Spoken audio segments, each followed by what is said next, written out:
And I've spoke with a handful of friends in the past that are either artists and studio owners, and kind of identified that there was this giant hole in the industry where marketing just isn't a thing.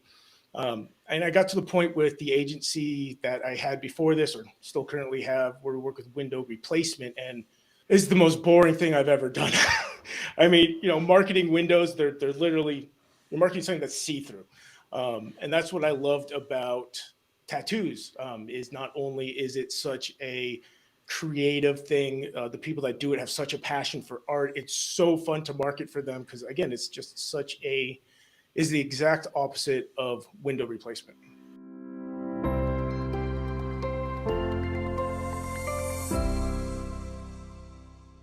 Hi, and welcome to the 91 Day Success Podcast. I have got an incredible guest here today who's going to share an incredible story with us. So, we've got Jesse Drach from Washington, and Jesse runs Ink Link, a marketing agency for tattoo studios.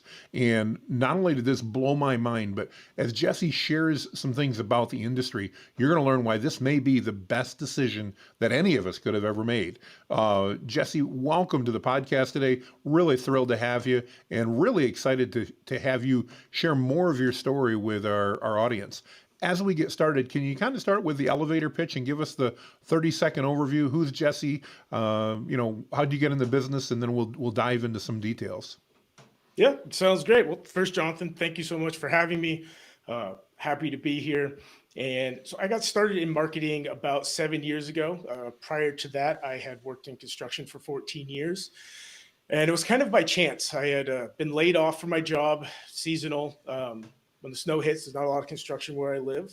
Kind of needed something to do to make money since I was not getting enough unemployment to provide for my family. Kind of fell into actually like the ClickFunnels and Russell Brunson and all those guys. And the rest is history. The last 7 years, that's been what I've done for not only my own business, but businesses that we have worked with. Well, awesome. Well, I know you've been in the digital marketing field for a long time, but I also know that you just recently moved your niche into tattoo studios and stuff. Can you tell us a little bit behind that? We talk a lot on here, I guess, about niching down and finding your niche and really becoming an expert. Can you tell us a little bit, why did you choose tattoo parlors and the artists and the creatives there to go work with? What drew you to them? Well, obviously, I enjoy tattoos. Most of my body is covered in it. And I've spoke with a handful of friends in the past that are either artists and studio owners, and kind of identified that there was this giant hole in the industry where marketing just isn't a thing. And I got to the point with the agency that I had before this, or still currently have, where we work with window replacement, and it's the most boring thing I've ever done. I mean, marketing windows, they're literally, you're marketing something that's see through, and that's what I loved about tattoos. Is not only is it such a creative thing, the people that do it have such a passion for art. It's so fun to market for them because again, it's just such a is the exact opposite of window replacement. Well, I want to commend you, because what better than to find an industry that needs your help and that you enjoy working with? Because if it's not fun to get up in the morning, I don't want to do it. I know that. And I doubt you do either. So kudos on recognizing that, hey, we went one direction, we were successful, but I'm not loving life as much as I want to. And it's time to make some changes. I think, that's something so many of us as entrepreneurs don't do a good job. We get stuck in a rut, and it's, I don't remember who wrote that, but a rut's just a grave with the end kicked out of it, and I think we get stuck there and we don't then make moves. So huge kudos for making that. Talk to me a little bit about what are some of the biggest challenges that tattoo studios face when it comes to marketing their business? I would say one of the biggest thing is they just don't do it. It's tattoo studios for the most part are still stuck in, I mean, I would say the 80s. You talk to these guys and they still put flyers out on cars, but you can look up tattoo shops Seattle and you'll see zero Google ads. It's primarily a word of mouth thing, and it has been slowly changing over the last, I don't know, 6-7 years. But these studio owners that I talk to, they don't know what a GMB is. They don't know what a landing page is.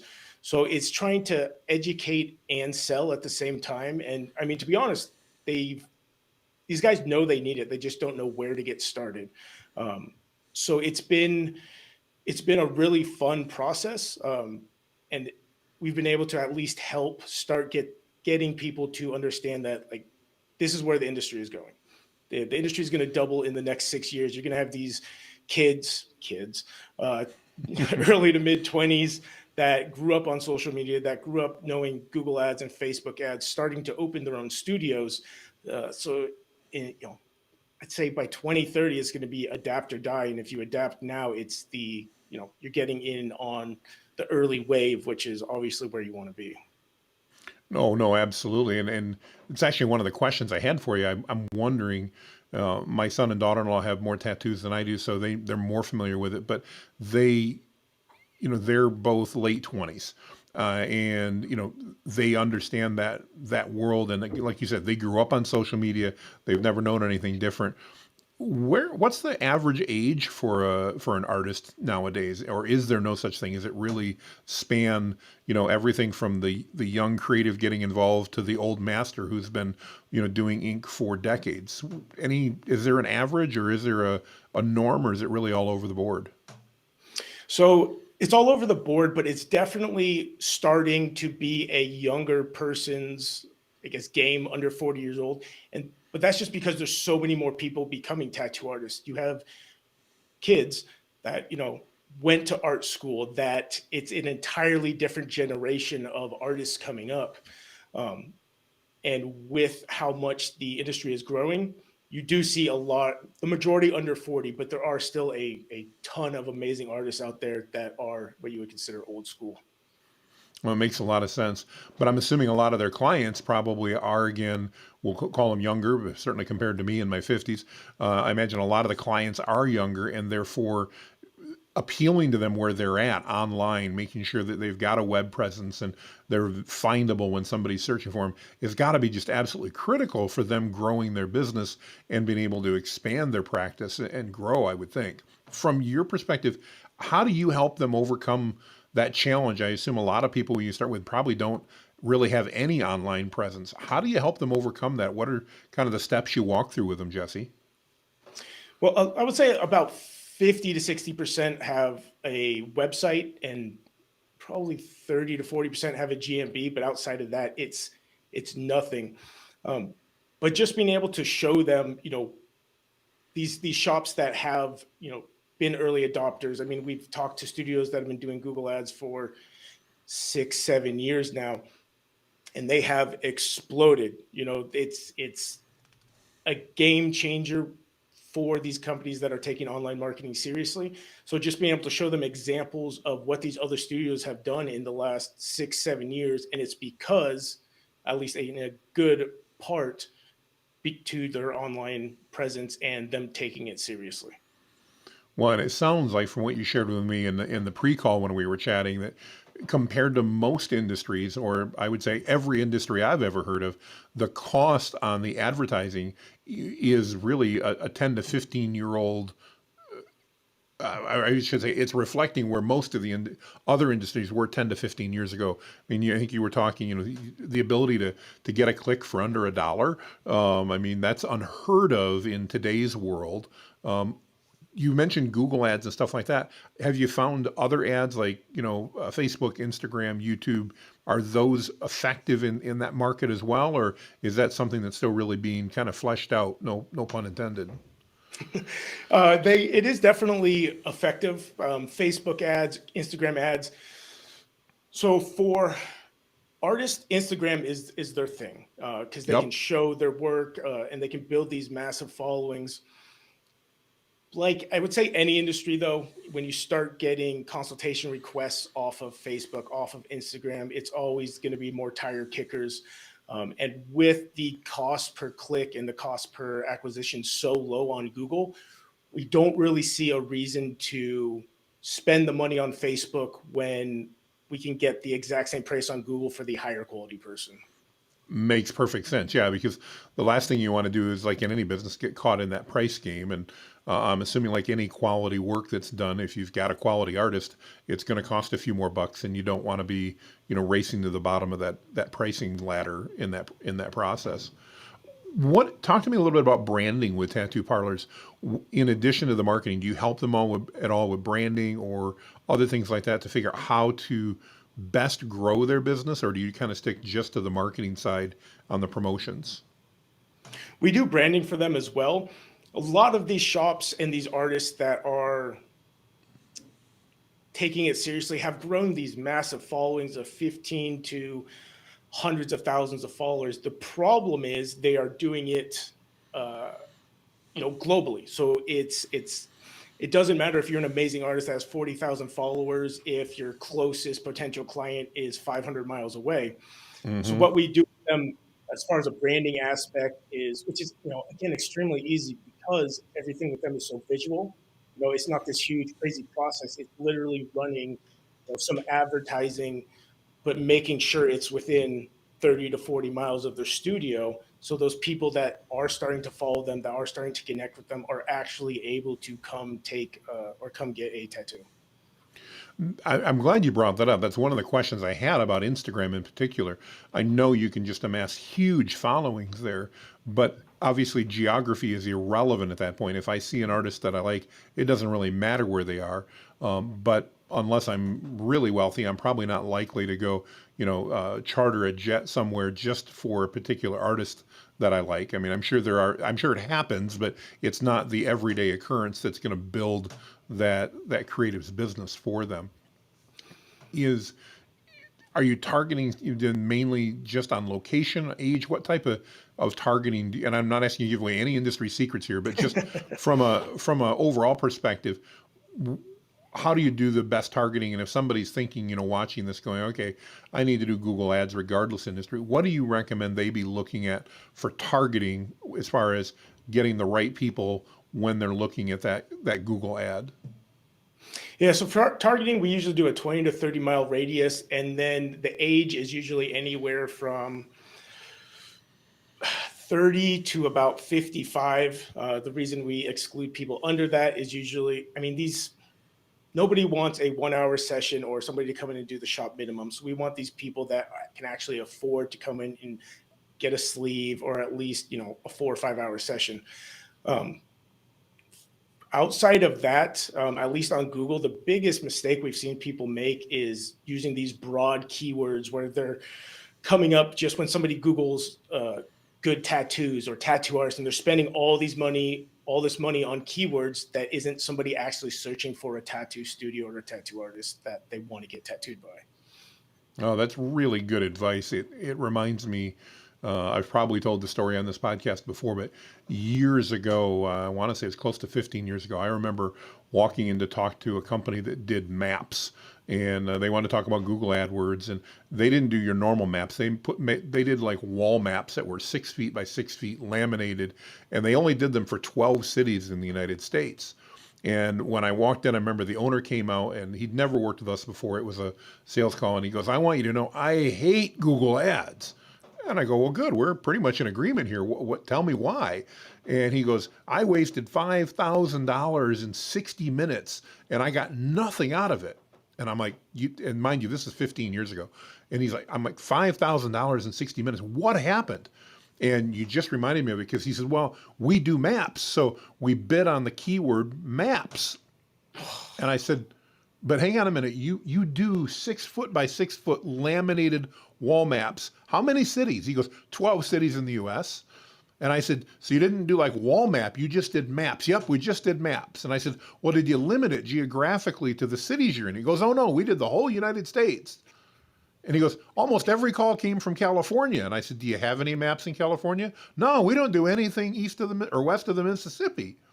And I said, "I don't think your problem's with Google Ads. I think your problem is you didn't know how to target well." Because I said you can limit not only by, word, it could have been wall maps or laminated wall maps or whatever they wanted. I said, but you could also limited it just literally to the zip codes and the surrounding zip codes that you created. And I remember he looks at me, total dumb silence. He goes, "I think I just burned $5,000." And I said, "I think you did." So yeah, it to me, that's always a story I remember telling people. It's why it's worth working with an expert like yourself when you're doing ads, because Google's not going to care how fast you spend the money. In fact, they want you to spend more. That's why they've got billions in the bank. Not that they're not helpful, but they're not going to stop you from doing something stupid with your ads. And if you want to target the wrong way, like you mentioned, if you're a tattoo artist and you want to target everybody in the entire state, or maybe everybody along the West Coast, with you being in Seattle, they're not going to stop you from doing that. They're going to happily take your money. So, Oh uh, yeah, yeah. very, very We interesting.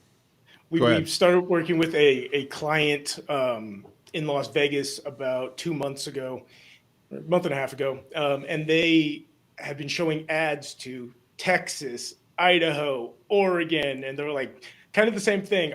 Not that much money, but it doesn't work. It's not getting results, and in the last 6 weeks we've been working with them. We've got them down to under $14 per consultation request, just Wow. by making some small changes. I don't think anybody's going to fly from Texas.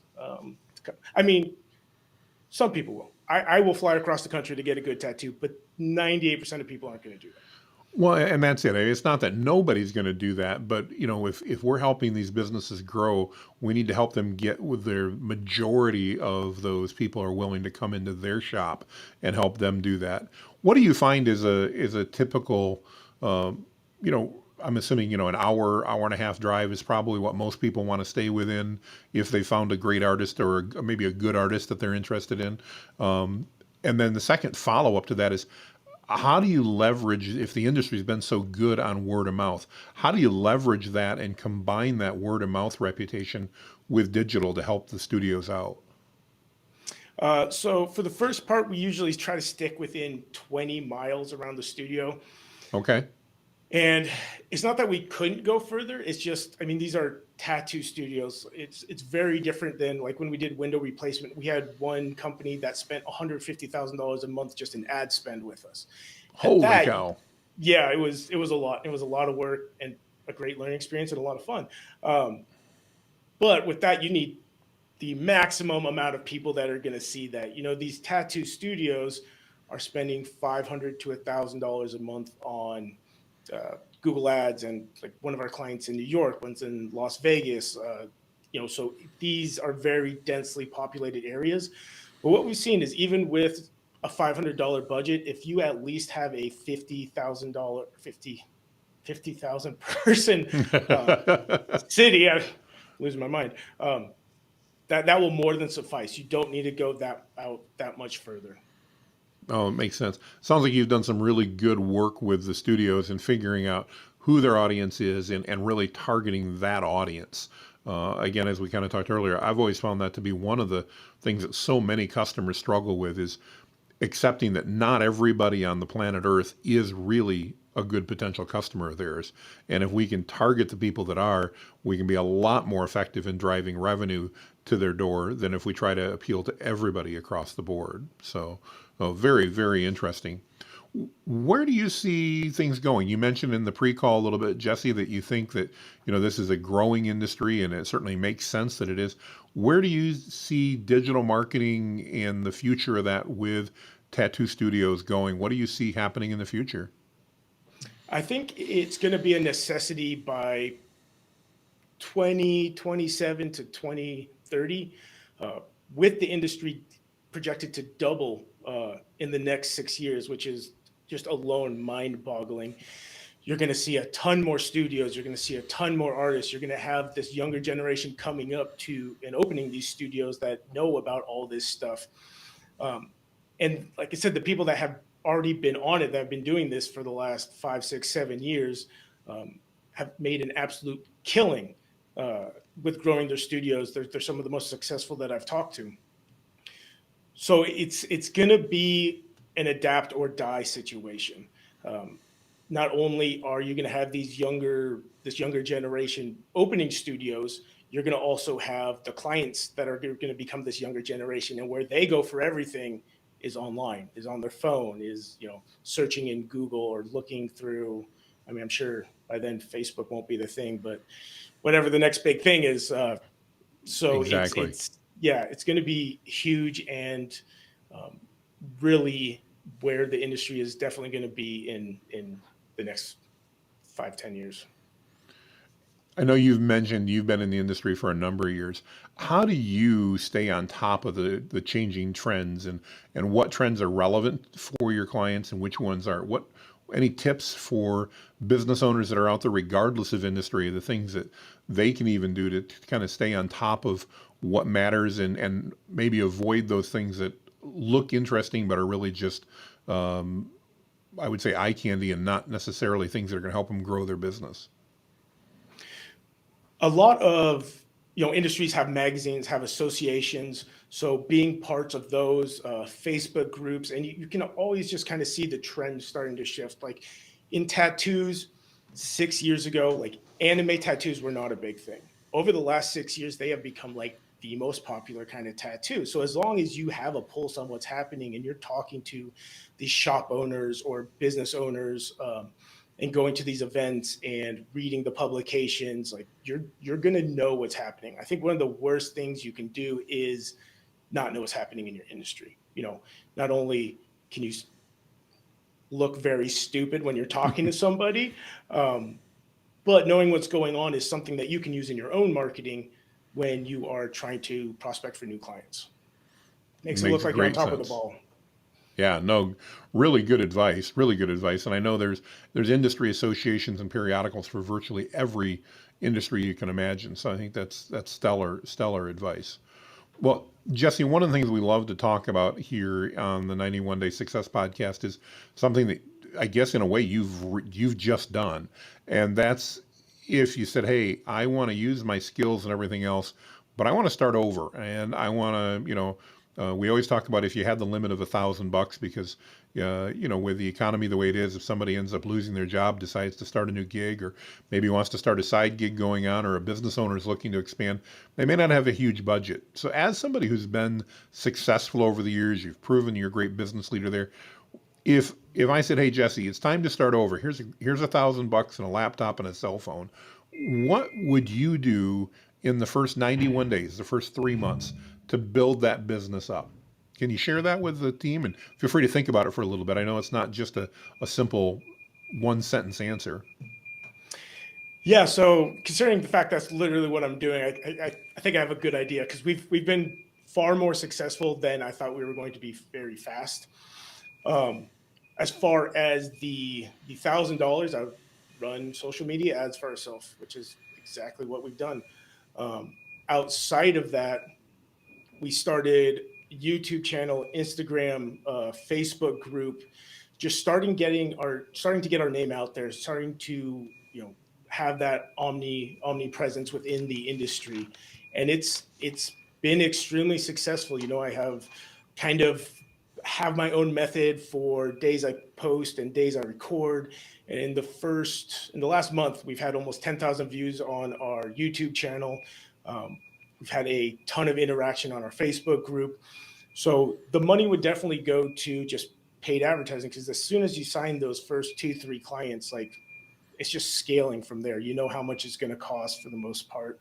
The numbers, but having that omnipresence in your niche is something you can do that just takes time. It's free. You just got to have a system, make sure you stick to it. And then when people get to actually know who you are, know, like, and trust you, um, you know, 2, 3 months from now, that's going to be a game changer for us. So that is what I would No. do. That is what I am doing. Great advice. And one, I think it's really cool that you're in the middle of that right now and that you're doing that and it's proving to be successful. Kudos on your YouTube channel views. That's amazing to have that type of views in such a short period of time. Obviously, you've got your finger on the industry and you know what's going on there. Jesse, if people want to find out more and they want to learn more about you and InkLink, we'll put some links in and stuff like that. But just to share verbally, what's the best way for them to reach out to you and get in touch with you? Either going to inklink.com, it's ink-link.com, or shooting us a message on Instagram. Again, since it's such a big thing in the industry, we're always on it. And that's inklink_marketing. So Excellent, excellent. And you work, if I'm not mistaken, you work with tattoo studios literally across the United States. So it doesn't matter where they're located, you can replicate your expertise and your proven systems no matter where they are, correct? correct. We have studios literally from Los Angeles to New York City. So and everywhere in between. Fantastic, fantastic.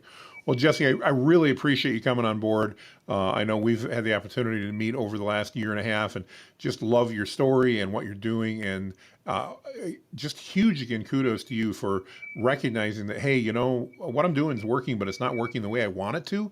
And looking to say, hey, I really want to wake up in the morning and be jazzed about what I'm doing, and to take that risk and go out and say, look, I know how to do this, and you've shown again in less than 30 days again how you can just start setting the world on fire when you put your mind to it. So huge kudos to that, and best of luck in the future. I really appreciate it. This was a ton of fun, and uh, I mean, I'm sure we'll talk soon. I'm Thank sure you. we will. All right. Well, if you guys have watched this, if you have any interest at all in what Jesse's doing and Inklink, reach out to him. He's an expert at what he does, and he's very passionate about the field. We really appreciate you guys joining us today, and we'll see you on the next episode. Make it a great day, everybody.